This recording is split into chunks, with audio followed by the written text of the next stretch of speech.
What's up? What's up? What's up? What up? What up? It's Um, been it's I been feel a like little it's I been feel like a it's little minute.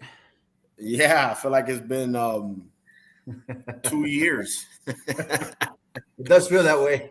It has been a minute, and it does feel that way. But hey, it's just everybody knows, holidays, bro. It's the holidays. When the Holidays, holidays come, tis the season, right?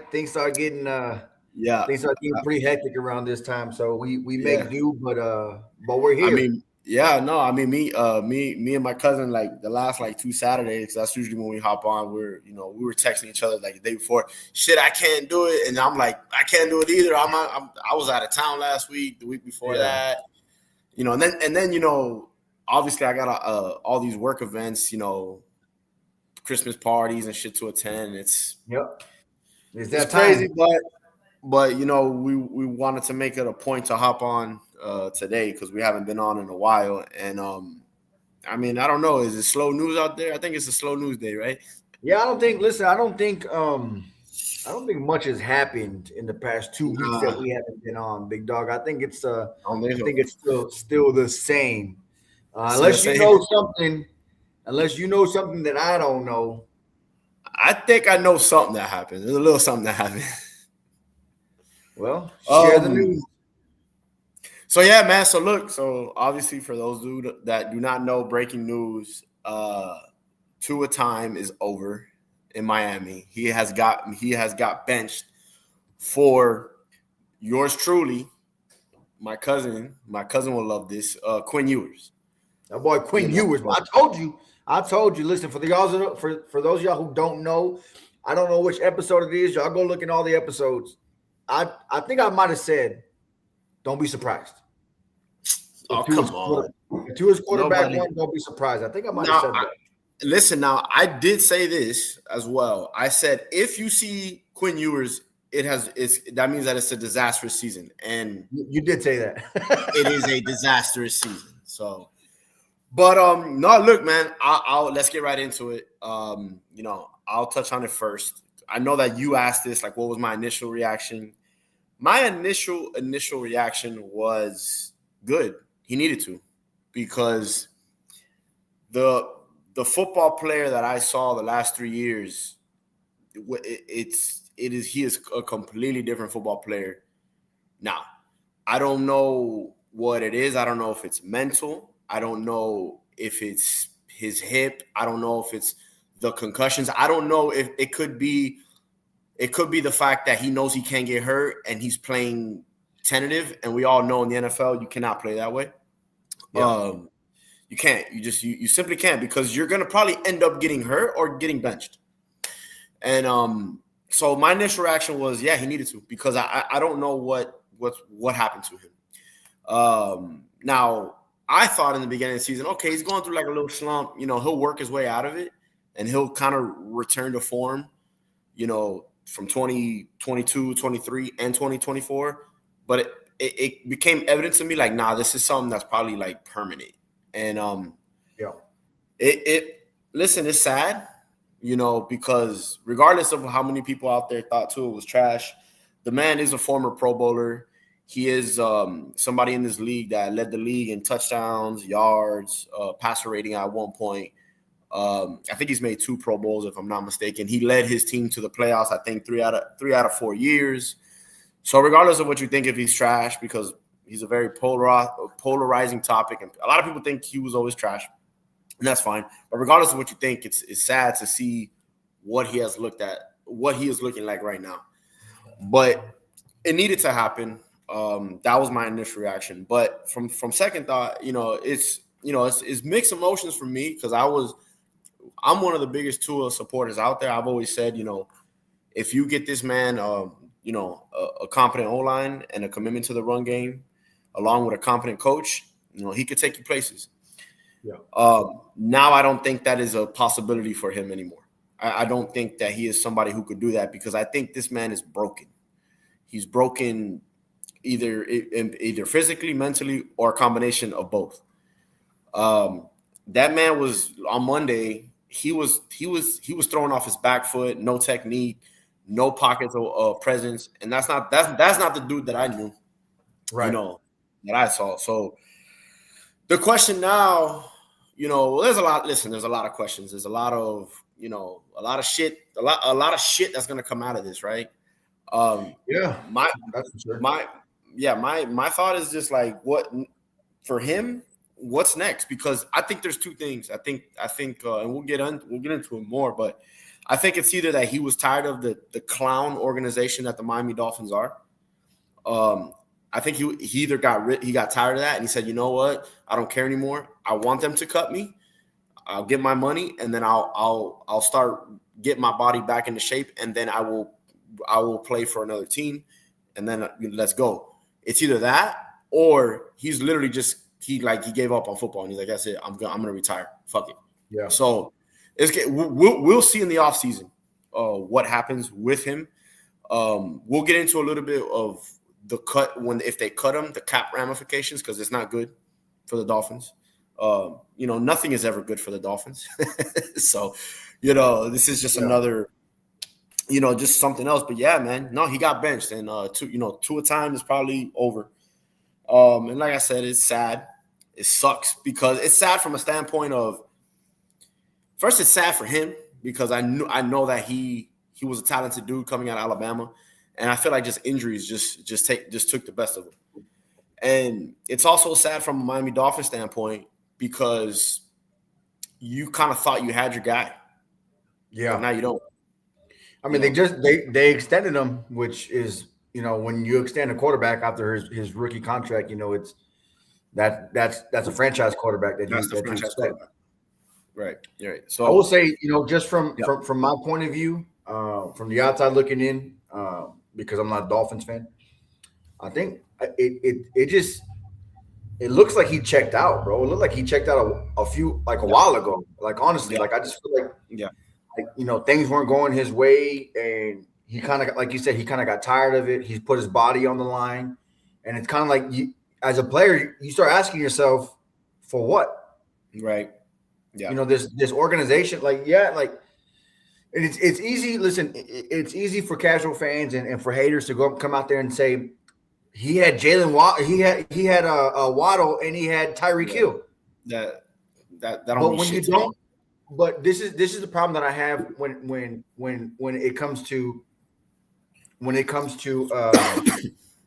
people that talk ball that never put context into what they're saying.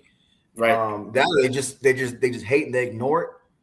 When you don't have a head coach that knows what the fuck how to use the personnel that he has, it's all for nothing. It means nothing. Right. And yeah, you know, players play. Players at the end of the day, players got to play, but coaches got to coach too. Yeah. And when your coach doesn't set it up the right way, and I'm like, there's always an argument for everything that I'm saying, because they're going to be like, well, they had the number one offense, they had the number one scoring offense, they had this and they had that. Yeah, but it was never situational. It was always, that's what the talent is able to produce. But when it comes time, when the shit hits the fan, the head coach didn't know how to steer his team in the right direction. He simply was like, oh, I got two Ferraris, we're good. Nah, it doesn't work that way. Especially when you're going against a defensive coordinator that can just bitch slap you on the field. You got to be able to adapt and pivot and overcome. Yeah, Daniel has shown time and time again he doesn't know how to do that. No, and Monday night was just another evident. You know, it was just more evident Monday. I can't think of the word I was thinking about, but it's just another example. There you go, another example of, because bro, there was Dolphin fans like, yo, we won 4 in a row. There's a chance, man. Low, I don't know. It looks a little different, and I'm like you had Dan Orlovsky, which is, you know, a national fucking analyst, come out and say, oh, the Dolphins are dangerous. What? Dan Orlovsky's a fuck. But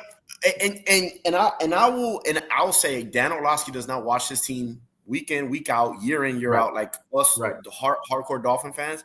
Bro, the Miami Dolphins haven't been dangerous since Larry Zonka was in the backfield. Right. Like let's be real, bro. Like, first of all, and they weren't even dangerous with Dan Marino. Yes, I said it, because Dan Marino was an air show, but they didn't give him a run game. They didn't give him a defense. That's why he always fell short. Now, That's why he fell short. Dan Marino was so great that he went to the pinnacle but never won it. Right. But so it's like Miami Dolphins, a dangerous team. Do you know who this coach is? Do you know like this franchise? Do you know who the owner is? Which Stephen Ross, I'll get to him in a little bit. But the Dolphins whole scheme was based off of flash and too complicated. Yeah, no, I can't argue with that. You know. What's up? Yeah. What's up, Joe? That's my brother. What's up, Joe? Yeah, what's up, man? Shout out. Hey, listen, you're having a tough year too, buddy. But you know, football, man. Football, baby. But you know, just a lot of people were saying that, like Mike Greenberg and all these pundits out there saying, "Oh, I would like to see Mike McDaniel with a good quarterback."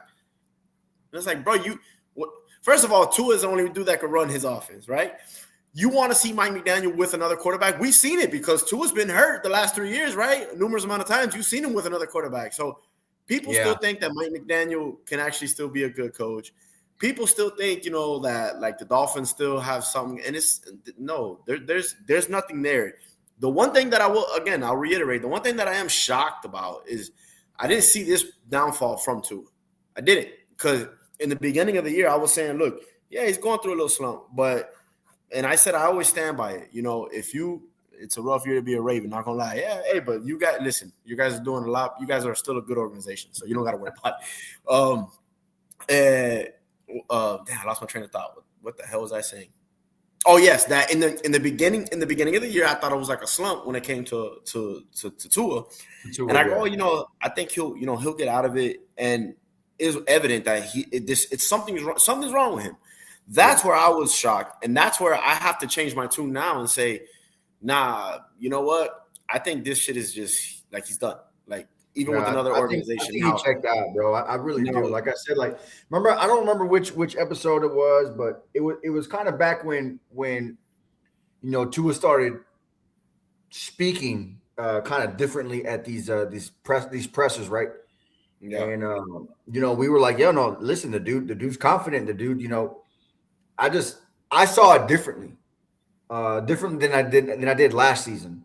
This season I saw it as he was frustrated, he was pissed off, and he was checked out, especially when he was like, you know, I don't listen to anybody. You know, the only thing that matters to me is going home to my family. When he said that, I'm just like, yeah, this year definitely. Like even from his fucking hair, bro. Like, you know, to do it like, and again, nothing against, you know, putting braids in your hair. Hell, I used to put braids in my hair, you know, back when it's all in the hips. Hey, and you know what? Shout out, that's my brother. Shout out to my brother. Shout out to him listening and tuning in. But I actually forgot to say this. I believe, so he had a hip injury last year that forced him to miss the last 3 games of the regular season. I think that was like the nail in the coffin because he doesn't show any more, but not that he was the most mobile quarterback, but if you go back to 22 and 23, bro, in the pocket, he was able to evade. He was playing real good. He was able to get out of the pocket and scramble for a first down. That hip injury last year, I think that was like, that's it. Because everybody knows from a quarterback standpoint, your throwing comes from where? Your core. Yeah. Right? Your velocity comes from your core, from your hips. This dude is throwing. It's like a slingshot. Exactly. 100%. And the fact that Tua has never had the strongest arm, he needs all that to make him perform at his best. And the throws he's doing, he looks like he don't belong on an NFL field. I don't know what happened to him. I really don't. I'm not a doctor, but I truly believe that hip injury in 2024 that he suffered against the Houston Texans, I believe, and he still came back the week after against San Fran and beat San Fran. But that hip injury, I think he re-aggravated in that San Fran win, which I think was like week 15 of last year. And the last 3 weeks he had to miss. And I think that was kind of just like, boom, there you go. I could be wrong. I don't know. But clearly something's wrong with him. And, you know, I was wrong about that, about him not coming out of the slump, you know. But everybody has been texting me and hitting me up. Oh, you were wrong. Admit it. And it's like, you know, I laugh at it. I'm like, okay. But we're just going to ignore 22 and 23 and 24, right? We're just going to ignore that. I was wrong about what? That always happens, especially like I mean, and I hate to bring these fucking this damn fan base into it, but the Philadelphia Eagle fans, I don't know if you've seen it on X, but they've gone crazy talking about how they were like this the dude that Jalen Hurts got benched for or some shit like that, and they're like, who got the last hindsight's 2020. I'm just like, Tua is still a better quarterback than Jalen Hurts is. Well, you can't say that now. No, I can say it. I can say it. Because Jalen Hurts doesn't know how to read progression. I'm not going to make this into a Jalen Hurts conversation, but but I'm just simply saying it's like it's I don't know how the saying goes, but it's like the sun shines on the dog's ass, like every once in a while. Yeah, and it's like now everyone has something to say. Well, like I said, if people don't believe me, you could check my track record, and you can ask my cousin. I've always been a Tua supporter. When he came out of college in 2020, people were saying he has a pop gun arm. He can never lead an offense, let alone have he can never lead a potent offense or a high powered offense, let alone any offense. Yeah, and that was obviously out the window. And then the argument just kept going. Oh, well, he can't do this and he can't do this. But now that he can't win a playoff game. He's too small. Yeah, it's too small. And again, the ultimate goal here, because I don't want to deviate, the ultimate goal is to win a Super Bowl. I get it. Yeah, of course. But it takes an organization to win a Super Bowl. And I believe, not anymore, because I truly believe Tua's shot. He's done. There's no, he's done. But in the years prior, I truly believe you could have won with a quarterback like Tua Tagovailoa. And this goes to kind of my next point, kind of the Miami Dolphins, once again, they fuck it up. They blow it. That's what they do. The Miami Dolphins blow it. And people are saying, get Tua off my team, get this coach off my team. And I go, listen, it goes beyond that, brother. It goes beyond Tua. It goes beyond Mike McDaniel. It's Stephen fucking Ross. Because coaches, GMs, and quarterbacks have come and go over the last 15 years. What is the common denominator? Stephen Ross. Stephen Ross is an idiot when it comes to running a football team. Now, he's a billionaire, and when it comes to real estate, he is one of the greatest of all time. But as a football owner, which is a totally different thing, and I'm not talking about the business side of owning a football team because he does a great job in that. I'm talking about the football decisions. He's a fucking idiot. Excuse my language. And it's extremely frustrating because I know the next move he's going to make is not going to be a good one. He's talking about keeping McDaniel and force feeding a GM, force feeding a GM of McDaniel. That's not how you do shit. So it leads me to this. Like, the next player at quarterback, the next move we make, sadly, in my mind, it doesn't matter because I after this regime change, I truly, honestly, for the first time in my Dolphin fandom career or life, I have no hope whatsoever. I don't have any hope. I thought in 2019 when Stephen Ross finally gave Chris Grier the reins, because prior to 2019, from 2009 to 2019, Stephen Ross always had his GM and his head coach report to him directly. Yeah. It was never a pecking order, and he would hire a coach and then hire a GM, and then he would fire the GM, keep the coach, or vice versa. And then he had a VP of operations, he had a GM, and he had a head coach, all reporting to him. Makes no sense. That is organization malpractice. Now in 2019, exactly.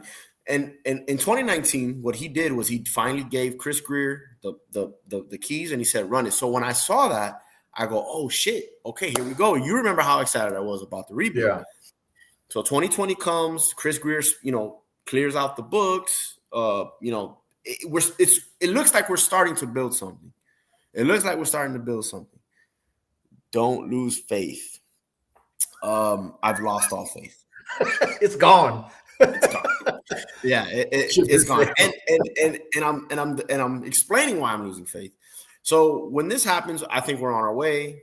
We know we're okay. Now we hire Brian Flores. That was the wrong move. We bring in McDaniel. That ultimately ends up to be the wrong move. But now once I see everything has just crumbled and I can see what's really going on, I go, this fool Stephen Ross hasn't learned a damn thing. Yeah. And for now that has happened, after this rebuild and this regime that I got excited, I'm not gonna get excited again until it's actually in front of me and it's something that's with substance that I can actually touch and feel. You know what I mean? Yeah. Because I'm not gonna just, oh yeah, I'm excited about the new GM. Excited. No, absolutely not.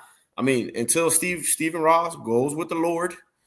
Not saying that I want him. You know, I'm not. You know, hey, listen, I am not a hitman. I don't work for the mafia. I'm not putting nothing on Stephen Ross's head. That's not what I'm saying. We're all speaking hypotheticals right now. Exactly. But until that man goes with the Lord, or passes away, then that's when we might have a chance in my eyes, because I just don't see a chance with him.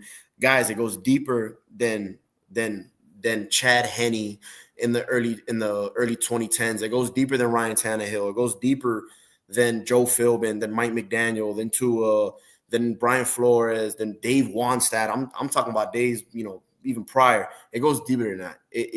We have an owner that will not allow this team or this organization to be a functional winning franchise. So, that's a damn lie. You'll be hyped up next season. No, I won't, brother. No, your brother's calling you out, bro. He's calling you out. Hey, listen, y'all gonna get a couple draft picks, and you're gonna be like, "That's it. We all there's a chance. There's a chance." No, I mean, listen. I'm always gonna be excited when a football season kicks off, but this is the lowest I've ever been. As a Dolphin fan, it's really brought me down to a level where I finally just realized, this shit ain't gonna work. It never will work, with that man at the helm. And sorry, I gave you guys a little, Steve Ross lesson, or I deviated from the point, but it goes deeper than that. So that was another reaction I had about the Tua bench. A lot of people were happy about it. Oh, get this fucking idiot off my team. And people don't see the big picture, bro. They don't understand why this franchise has failed so many times. They just want to say, oh, it's a McDaniel and Tua, and we'll replace him, and we got a chance. No, you don't. No, you don't. And again, I'll give you and I know I'm going a little long here, but, again, Tua got benched. We got to talk about it. I'll give you a quick example of an organization that is run the proper way. They're in my division. The New England Patriots. Okay? Just follow me. Just follow me for about a couple of minutes here. New England Patriots, Robert Kraft has owned the Patriots since 94. Obviously, he struck gold with Belichick and Brady, right?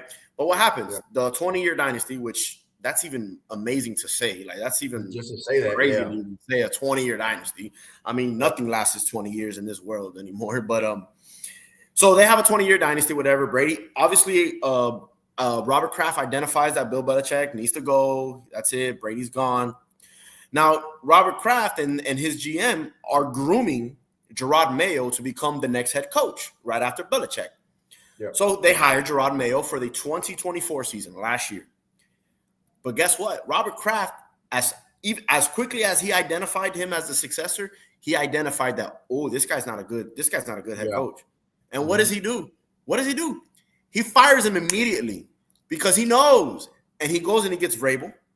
Mm-hmm. He fucking drafts Drake May. And guess what? They're going to win the division again. They're back to being good. A quick turnaround after a dynasty. I'm saying all this because Stephen Ross is the type of guy that he'll keep Mike McDaniel around for 4 years because he's not truly committed to winning. And don't give me this bullshit where he writes the checks and he's a good owner. Bro, most of the owners out there write the checks. Most of the owners are rich. And when I say rich, I'm talking about football. It sounds pretty familiar what you're describing there.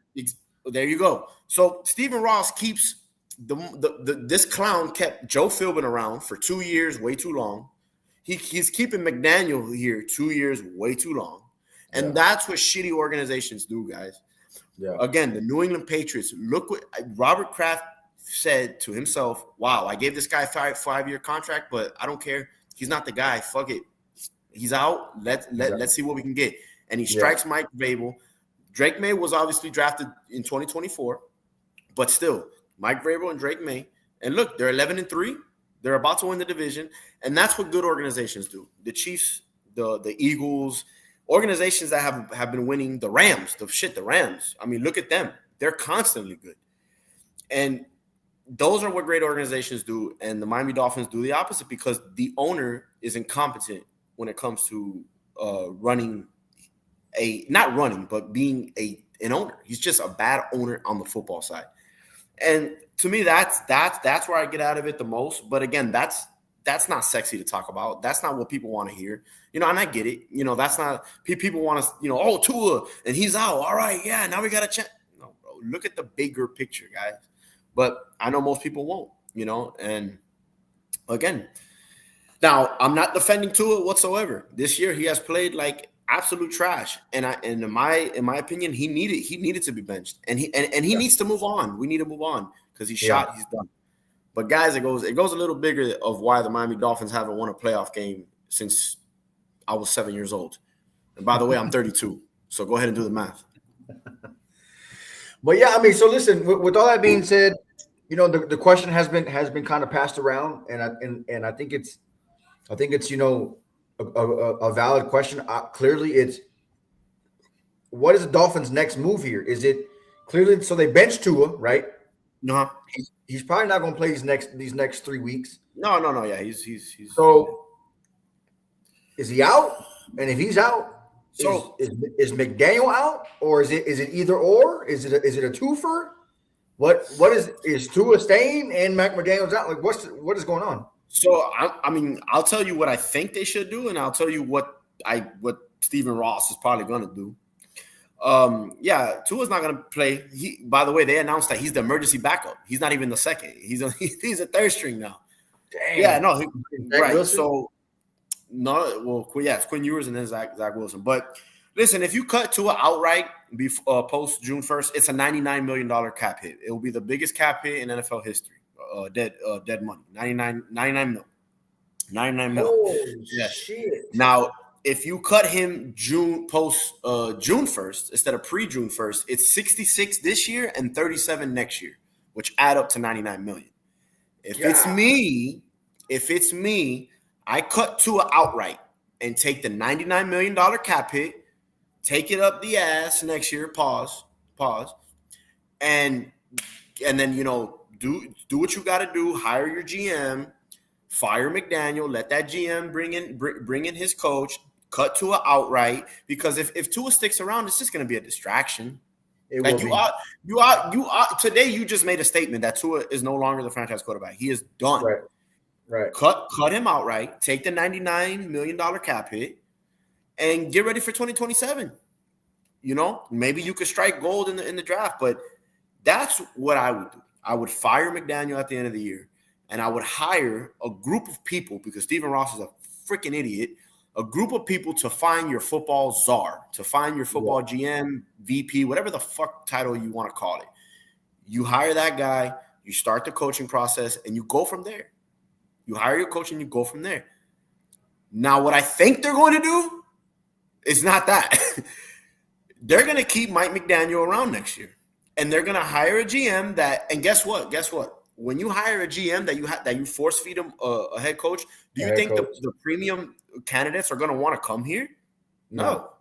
Now, obviously somebody's going to take it because there's only 32 of these jobs and they're great. They're one of the best jobs in the whole country. So somebody will take it, but you're going to hire a GM that's a first-time GM to give him a shot. You're going to force feed Mike McDaniel, and this whole carousel is going to happen again. And Tua will probably be on the roster next year because it's cheaper to keep him.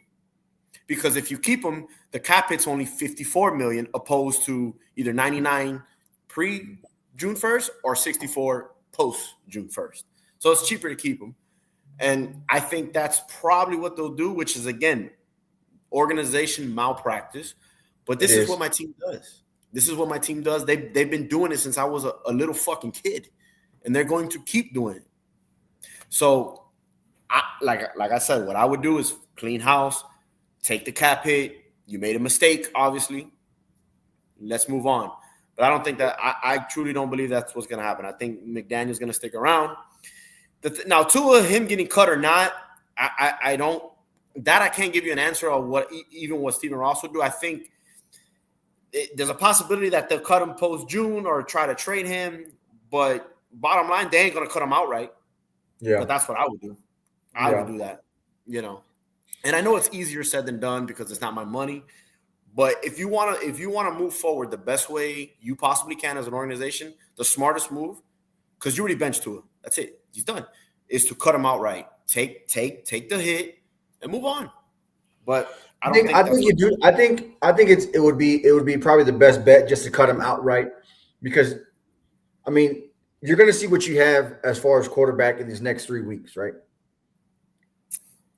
Now, can you really evaluate that? No, but you have two quarterbacks that I think they might go into.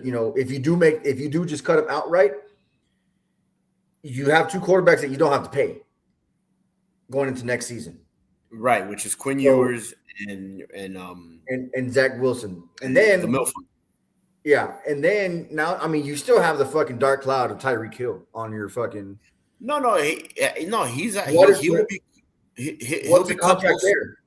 Well, no, but he'll be cut post June 1st. See, now the thing about his contract, cutting him saves us money. So opposed to Tua, Tua's contract is weird because this extension just kicked in. So cutting him will cost you more than keeping him.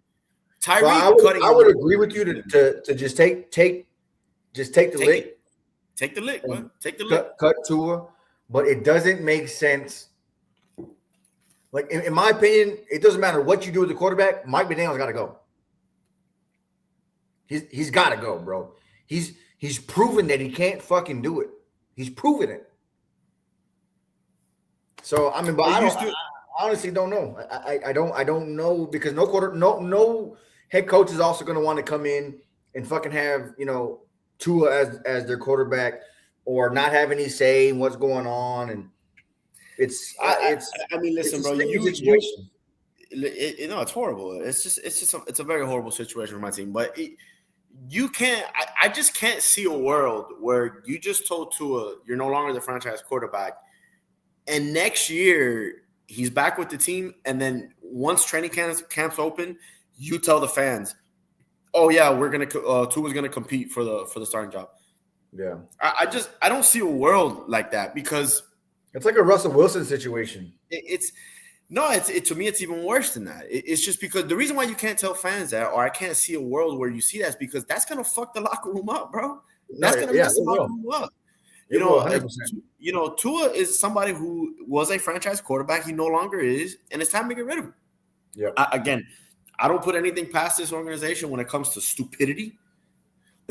So, what I want to happen, I don't believe will happen. I mean, like I said, if it's up to me, if I'm Stephen Ross, I am calling up the Eagles, I'm calling up the Rams, I'm calling up the 49ers, I'm calling up the Chiefs, and I'm saying, hey, I would love to interview all your assistant GMs and all your assistant director of scouting to start the search of a football czar. Yeah. That's what I would do. And once you do that, again, I know I sound like a freaking parrot in a broken record, but once you do that, that man that you hire, that you put faith in, that you hired him from one of these pristine organizations, he identifies his head coach. He hires him. That head coach hires his assistant head coaches that have the same philosophy, and we move on to the draft. Yeah. And let's be real. This team ain't going anywhere in the next fucking year, in the next 2 years. This team ain't going anywhere. So there's really no rush. Yeah, that's true. But Stephen Ross is probably going to spin it, and he's probably going to say, "Oh no, but look, Mike McDaniel won 5 of the last 6 games, and he's still a genius, and there might be a way." You'll see. Yeah, you'll see. So, I mean, I wouldn't be surprised, honestly, because like I said, that the way that you're describing it sounds very fucking familiar to me. And Jerry Jones. I mean, I think Jerry Jones probably. I think he's a little bit more competent than Stephen Ross, but and then also too, I do want to say this one thing about Tua. Listen, bro, Tua,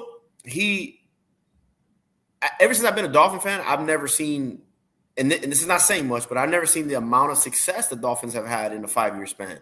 Again, that's not saying much. But since 2000, which I've basically started watching football, maybe a couple years before that, Dolphins haven't had that much success in 5 years. So I just want look, shout out to Tua. I will always have love for you. I always have love for you. I'll always root for you if you go to another team, which I doubt it because I think you're shot. But if you do, I will always be rooting for you. Like you, that would be my second favorite team, which I've never had one, and that would be that would be the one. Tua, what he had to endure here, people don't realize. He had a coach that hated him in the beginning, and then he has an incompetent coach. They don't protect him on the O-line. They don't invest in that. So he's probably super mad at this organization too. That's probably why he wants to get the hell out of here, and he's playing like shit. So, but I got a lot of love for him. He will always be one of my favorite Dolphin players.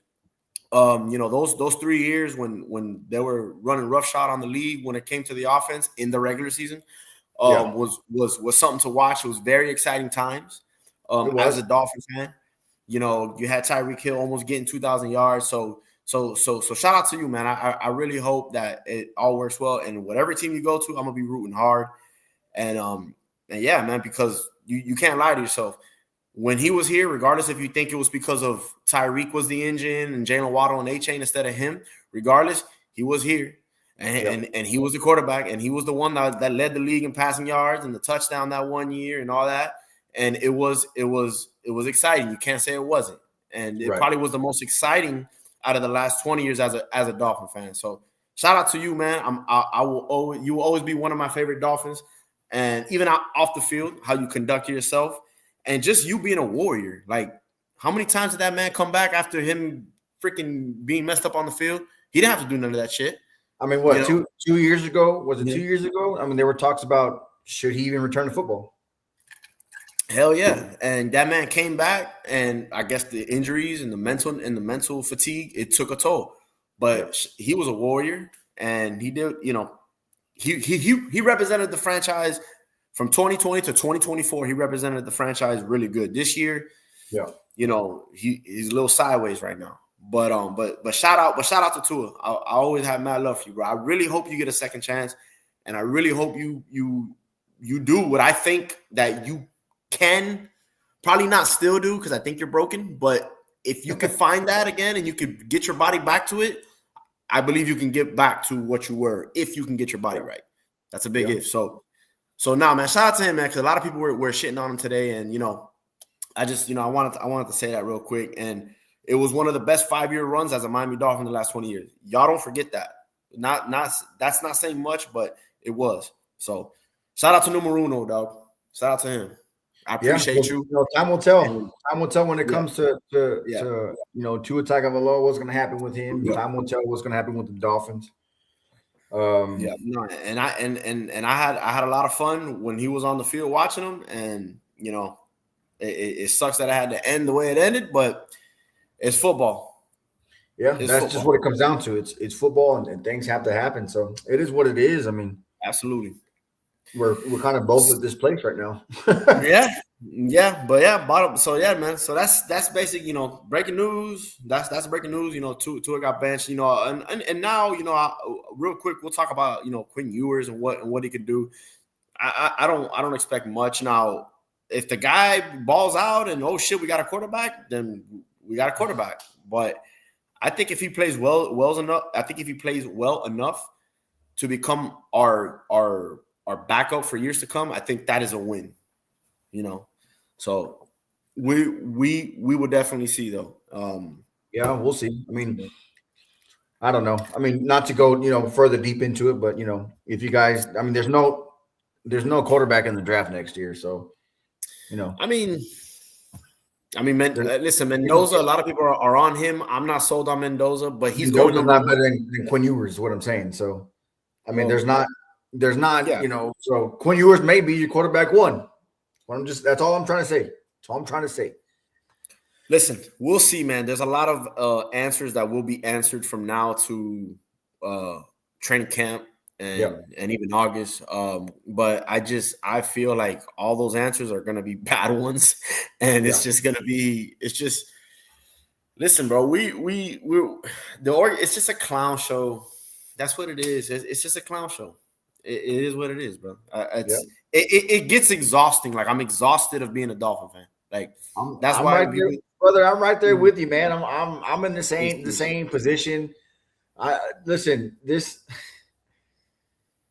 Well, I mean, listen. With all that being said, both of our teams got eliminated this past week. The Miami Dolphins got eliminated Monday night. Did you guys get eliminated, or are you still? Pretty much, yes. I mean, okay. My bad. Math. I mean, there's a 1% chance, right? Right. Okay. So I thought it was officially, but let's kind of be official this weekend. If we lose and Philly wins one more, then it's official.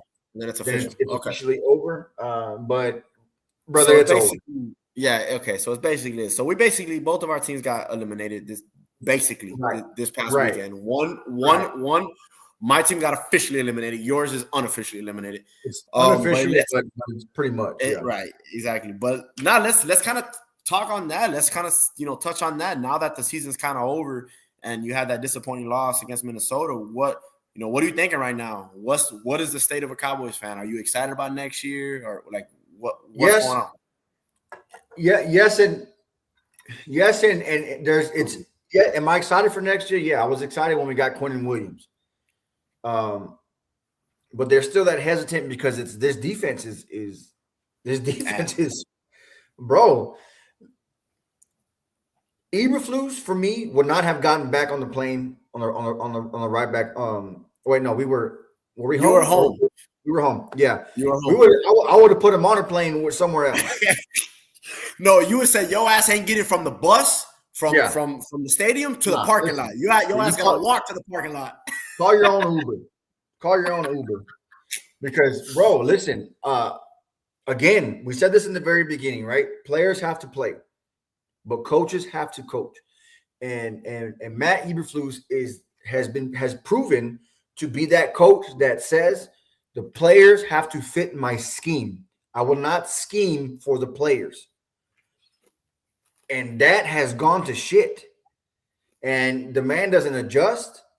The man will this zone fucking shit is ridiculous to me. When you have players that can't accommodate that, and you have players that are telling you it's too complicated what you're trying to run, just dumb it down and let us just fly, and he's not doing it, you got to go, bro. You got to go. But Matt Eberflus was a Jerry Jones hire. He wasn't a Coach Shoddy hire. Coach Shoddy didn't hire Matt Eberflus. Jerry Jones did. So now maybe it might be time to let Shoddy hire his own fucking coach.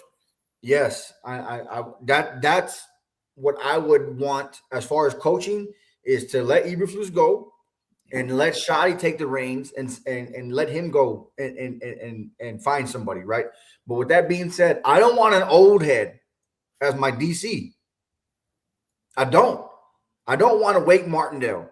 I don't want a Matt Patricia. I don't want those guys. I want a young DC that is up to par with what the fuck is going on as far as where the NFL is right now. Yeah, no, and my bad to cut you off right quick. You might be able to get my DC. And honestly, them boys going to Super Bowl next year. He's being sarcastic, by the way, guys. He's being sarcastic. You don't know. Yeah, he's being sarcastic. So he's being sarcastic. Y'all might be able to get Weaver, and the reason why I said that, and shout out to Weaver real quick, but slowly but surely, the last 6 weeks, where's all those Anthony Weaver haters now? Because when he said, "Oh, he sucks, fire him." That man, bro, we're like number 3 in like ranked defense over the past 6 weeks. Anthony Weaver is a hell of a coach, and I wanted him to be the interim head coach here. But you guys might be able to get him because if we do fire McDaniel, usually that means everybody gets clean house. That might be a name to watch. He'll be in the mix. I'm sure he'll be in the watch. Young. He's young too. Yeah, he's young. There's some out there that I want. Bring back Al Harris. He was our DB coach. He's been our DB coach when we had Trayvon Diggs and he coached up Deron Bland when he got all his pick sixes, and everyone knows him. He's a former player. He coached with Shoddy, so Shoddy's very familiar with him. Bring back Al Harris. He's with the Bears right now. Bears defense. And I mean, look at how good they're doing, right? But he's not a DC over there. Listen, I wouldn't mind, and it's not going to happen because it's a lateral move, but I wouldn't mind going to go get Flores for a DC because apparently his contract is up at the end of this year with Minnesota. I mean, we see a lot of DCs that do lateral moves, though. It's not like something out of the norm. I mean, and you know, as much as, you know, a lot of haters won't say, a lot of haters, you know, they'll say this shit is they're going to say what I'm about to say, they're going to go against. Coach, getting a DC job or getting a head coaching job or any type of coaching job for Dallas is great on your resume. Like, everybody wants that job. Yeah. Because you have a bigger platform to showcase what you can do. Yeah, right. And you know, he's had that dark cloud over his head ever since, you know, he left Miami because of, you know, the whole Tua situation. You're very familiar with it. You don't have to go down that rabbit hole. But yeah, I wouldn't mind having him. The thing that's pissing me off is I want a coach that is not allergic or is not afraid to fucking blitz. Matt Eberflus won't do it. Dan Quinn did do it, but Dan Quinn liked fast defenses. So we had like 9,000 safeties who were 180 pounds. Linebacker. Yeah, linebacker. So you can blitz, but yeah, but with the safe, like, nah, bro. Like, so I want someone that's not afraid to do that. And Flores is that guy. But that's why I'm saying, like, I want a younger DC because they understand that. You have to apply pressure to the quarterback, especially when you got this day and age of a quarterback to where they're mobile. You got to keep them in the box, brother. And you got to apply that pressure. And it's just, bro, listen, my last straw was when, I don't know if you saw the Minnesota game, but we were down by 8 points in the fourth quarter with 3 minutes left, and they were fourth and inches. Matt Eberflus has 3 down linemen. He rushes 3 on a 4th and short with 3 minutes left, and we're down by 8. What the fuck is that? I didn't catch that one. I didn't catch that play. What the fuck is that? That's crazy. That's crazy. I was looking at it live, and I was like, "Wait, we're gonna shift, right?" Right? Yeah. We're bluffing, right? Like we're bluffing. Yeah, I was waiting for the call, right? I'm like, we're gonna shift. We're like, we're about to shift, right? He rushed 3, bro. He rushed 3, and I'm like, this guy's got to go. He's got to go. He's got to go. I'm done with him. But that's my rant for that. We got to fix this defense. We need a defensive end. We need outside of Overshown, we need a whole new linebacking core. We need corners. We need safeties. We need the whole fucking thing, bro. We need a lot of things. And I want our focus to be solely defense, from the defensive coordinator all the way down to you know, our safeties. Yeah, because your offense is straight. The offense is straight. We have offensive line depth. We're good, right? Yeah, you guys are good. And we're good. We're good on the defensive line now, right? Minus, you know, edge rushers. We could use one more edge rusher. We could use one more edge rusher because Donovan Ezeraku, our rookie, has showed that he can get it done. He can play. Yeah, he's a playmaker, bro. I would like another edge. Everything else back, wipe the board. Send everybody away and bring in new people. Because holy shit. Like you got these corners that are just getting burnt every fucking play. You got safeties that don't know how to read their eye, like they don't know what they're looking at, and they bite on every fucking thing. But they're supposed to help, they don't show help. Right. But my question though is Shadi gonna fire Eberflus though? That's the wrong question. Is Jerry Jones going to fire Eberflus? Okay, that's right. Yeah, because you said that's right. Because you said Jerry Jones, Matt Eberflus was okay. All right. So here's the thing, though. So he was asked. Yesterday on the stupid fucking radio show that he does every Tuesday. He was asked about Matt Eberflus. They fucking asked him, and I'm glad they asked him point blank. And they said, these next 3 games, are they crucial to the decision on what's going to happen with Matt Eberflus? And essentially, he said 2 things. Yes. And he also said it's also crucial to the players that are playing. So that to me is essentially saying he's already in the mindset of, and this is just me being optimistic here, that we could go just work on defense, right? He's thinking defense already. Right. Yeah. So, But I mean, you guys got to go for it because, again, you guys gave up draft capital for Quentin Williams. So, I think Jerry Jones knows that he's got to kind of have to go for it now. Here's the thing: there's a 2 to 3 year window with this current cast that we have. Okay, that's it. That's fucking it. Yeah, 2 to 3 years with everybody. Dak Prescott's about to be 33 years old next year. Yeah, right. We got, if not this draft, next draft, we got to start looking at quarterbacks now, right? So, you're kind of a ways from that. Dak Prescott, I mean, he's still a top 10 quarterback, man. You're a little bit away from that. I would probably say about 3 years, maybe. I just said 2 to 3 years. 2 to 3 years. Go ahead. Finish so 2 to 3 years with this cast, with CeeDee Lamb and everybody that we have, right? 2 to 3 years. You got to go defensive heavy. You have to. In free agency is a big one. He's got to make moves in free agency because here's what I don't want is I don't want him to go defensive heavy just in the draft because now you got young guys that you're just throwing in there. Right. You need to mix it up. You know what I'm saying? So I would like vets as far as linebackers go, maybe a vet D end. And I'm cool with, keeping Deron Bland and we got Chevelle, the rookie that we have who's making rookie mistakes, but he's got some promise. And then going to go get other rookies and just surrounding them with some vets. I'm cool with that. But will it happen? It's got to happen with Matt Eberflus first. He's got to go. He's got to get gone. That's what I'm saying. That's why I asked that question. Is Jerry Jones I think he will. I think he will because a defensive coordinator is different than a head coach.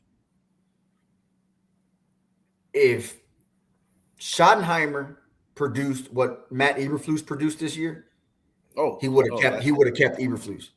No, I think you guys make the playoffs. I mean, shit. If you get the results, 100%. So I think in the fact that he said what he said, I think he's seriously and heavily considering it, which I'm cool with. But then begs the question on, is he going to do the hiring for DC or is he going to allow Shotty to do it? He needs to allow, bro. Listen, Jerry Jones, if you're fucking listening, you start give your coaches empower your coaches to make these decisions. If Jerry Jones hires the DC and it's reported, then it's like, you know what? You might as well not even. That's it. You guys are like, right. It's a philosophy thing. Yeah. Let your coach do the coaching and hiring the coaching. So Jerry Jones, bro, don't let Shotty do it. Listen, bro, at least with me, Shotty, again, we've been talking about it all year. I feel like he's earned a little bit of respect now of saying like, oh shit, okay, you kind of know what you're doing. He definitely has. And here's some promise, right?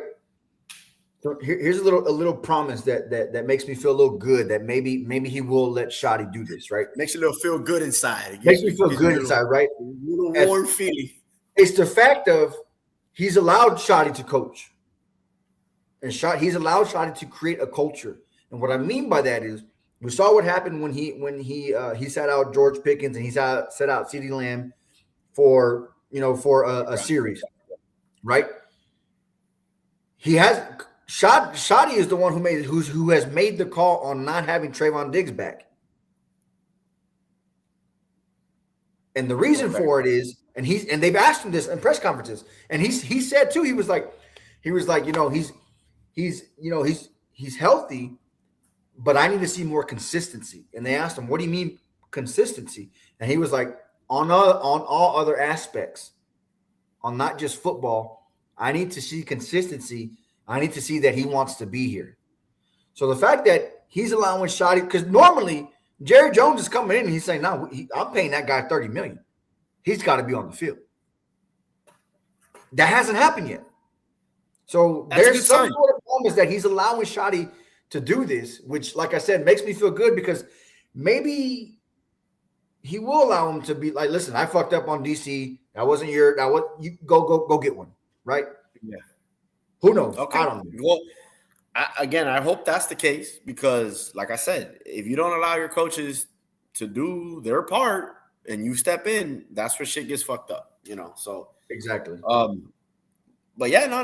Listen, I think real quick, on my perspective, the Cowboys, I think you guys have a bright, immediate future at least.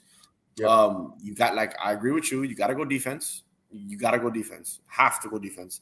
Yep. Now, I don't know what you're going to do with the whole Pickens thing. Are you going to tag him? Are you not? I think hopefully you guys get that done because Pickens and CeeDee Lamb is a fucking problem together. Oh yeah. They're a problem, Yeah. But and again with Quinn, I was about to say Quinn Ewers, with Quentin Williams, making that type of move, you kind of have to go for it. So yeah, absolutely. Absolutely you do. But let's see, man, because like I said, both of our teams are out of it. Obviously, officially, unofficially. And obviously unofficially official. There you go. Yeah, unofficially official. So and obviously, I think me and my cousin here, we're gonna start probably looking at more of draft pit status and all that because we're out of it, So that's probably what our focus will, because that's my focus always goes to that once we're eliminated. Listen, I already told you who my Super Bowl picks were going to be. I already told you who my Super Bowl picks are, and that was even before the Cowboys were out of it. So there's still a lot of football left, not for our teams, but for my picks. Yeah. And I got Rams and Buffalo in the big dance there. Did you really pick that? Because if you did, you're looking really fucking good. Yeah. You're looking really fucking good. Yeah. At the beginning of the season, Rams and Buffalo. Okay, so I tend to agree with that. Now, I thought it was going to be a rematch of last year. Obviously, I was dead wrong about that. Dead wrong. At least on the Chiefs side, they're Eagles about to be one and done, buddy. I think so too. I think so too. Oh, and real quick, now that we kind of mentioned that, I did want to bring this up, man. The injuries last week.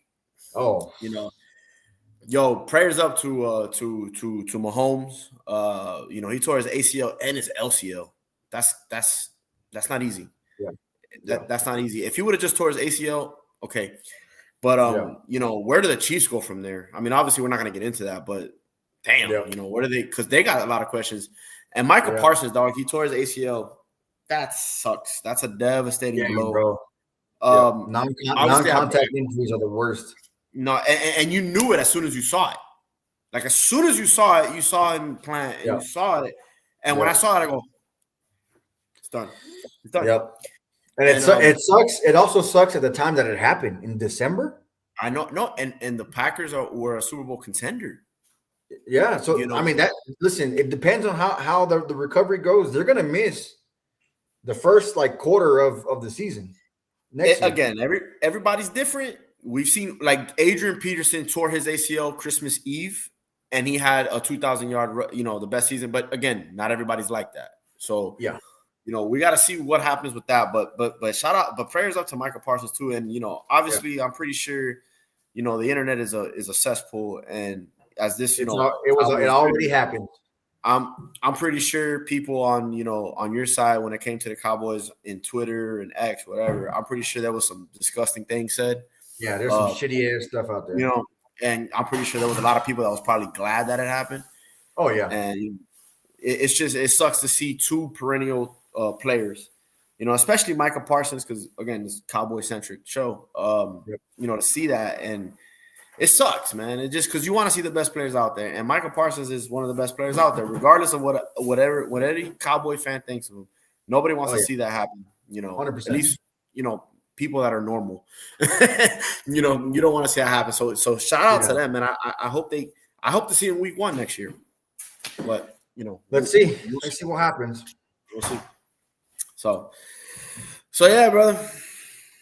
Well, listen, that's kind of where we're at with the updates on everything. We talked about everything. There's one more thing that kind of wanted to brush on real quick, and it's not NFL related.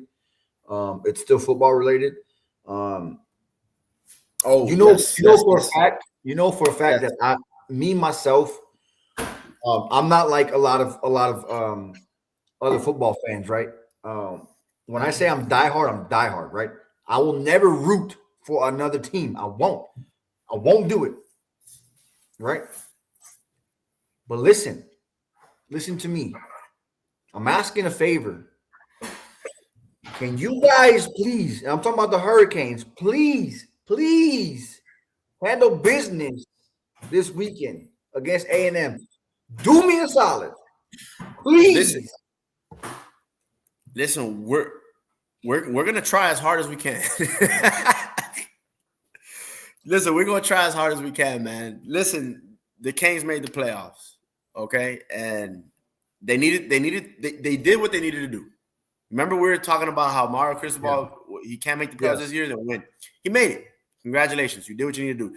You still didn't win the ACC, but real quick, the ACC that's a complete joke because there was all screwed up, bro. There was 6 teams, bro. There was 6 teams that were 6-2 in ACC play. Duke was one of them. The Hurricanes were one of them. What the ACC needs to do is when you have that situation, go with the highest ranked team. Yeah, not 7-5 Duke.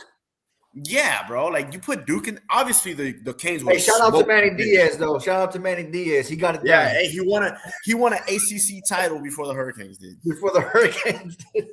Congrats, bro. That means shit to me. But we all know the Hurricanes would have smoked Virginia. Yeah, I mean they would have smoked them. But nevertheless, ACC to me, honestly, college needs to start thinking about getting rid of conference championship games completely.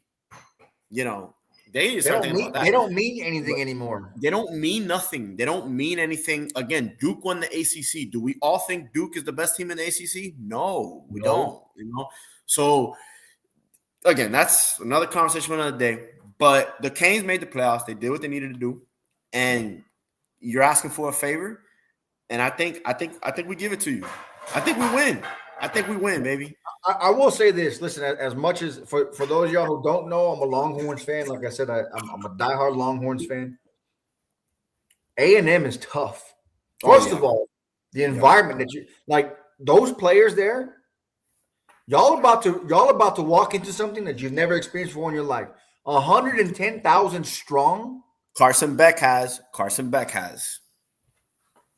Remember that. Carson Beck has. You already know how I feel about Carson Beck. It doesn't matter. Doesn't matter. Sure. Everybody else, when that fucking stadium of it's a cult. When that cult over there is bro, it is ridiculous. Yeah, no, their pass rush is crazy. But when it comes to the offense, all you have to do is 2 things. Okay? Because they don't have a run game. But by the way, their running back is Emmitt Smith's son, EJ Smith. I didn't know that. Yeah, EJ Smith. He could break one, but he's not as elusive. Anyways, 2 things. Marcel Reed, the quarterback. If you apply pressure, he's inaccurate. Yeah. I've seen that from him. Inaccurate. Yeah. But if you don't apply pressure, he's throwing that deep ball to their receiver. His last name is Concepcion. That dude, brother, he can break one. He's elusive. He knows where to stop. He knows how to read defenses. If you stop them too, you got a chance. I need that freshman that you guys got. I need him to have the best game of his life. No, and he's the real deal, and he will win or lose. Malachi Tony is gonna show you some shit. Trust me on that. He will. But you say all that. Coach has to go get into his bag here. Like he has to. And this is where that's what I fear, because I was talking to a couple of my homeboys the other day about this. They were like, They're like, "Oh, you think the Canes have a shot at winning this game?" And I told them straight up, I go, "I think the Canes have the ability to win the national championship. With the talent that they have the ability to win the national championship." And I will stand on that. The one problem and the one question mark is Mario Cristobal. Because, listen, the Miami Hurricanes are stacked. They got probably the best O-line in the nation. They got one of the best D-lines in the nation. They got one of the best receivers in the nation. You see what I'm saying? You see what I'm getting at? Talent-wise, I feel like we could beat anybody. I truly believe that. I don't mean to cut you off, but I'm passionate about this. Their head coach too, Elko, has been known to mismanage shit. Texas A&M. Texas A&M. Texas A&M. Yeah, his name is Mike Elko. He's been known to mismanage shit, especially when the pressure's on him. He will mismanage it. I like it. I like it. So listen, I'm saying there's a chance. I think there's more than a chance. I really do. I need you guys to pull it off so I can talk my shit. Listen, we plan on doing that. We plan on helping you out. And now let's see how it goes. Again, this is a very, like you said, that crowd is crazy. The hostile environment over there, it's just on another level. But again, I think if we play our game, and if we've been playing the last 4 weeks, running the ball, not getting too conservative, we give Carson Beck enough time, he'll slice you up. Yeah. And I think if we play our game, if Ruben Bain and Hakeem Mesidor, which is two of the best edge rushers in the nation, yep. on one team, if they do their thing, I think we have a good possibility of walking out of Texas. Yep. Where do they play again? Is it Lubbock they play? College Station. Sorry about that. Lubbock is Tech, no? Yeah, Texas Tech, yeah. Okay. So if we do that, we have a good chance of walking out of College Station, winning the game, and having a rematch with Ohio State for the 2002 national championship game. So I think we pull it off. I think we pull it off. Oh, so you have another advantage. The fact that it's not a night game. Why do you say that? Because a night game in College Station is amplified when it comes to the environment. So I guess all the students are more drunker. They're more drunker. Yes. Is that what it is? Yeah, bro. Okay. It's more amplified. So it's a high noon game. It's a high noon game. It's a high noon, which, by the way, A&M fans are pissed about. They wanted a night game at College Station.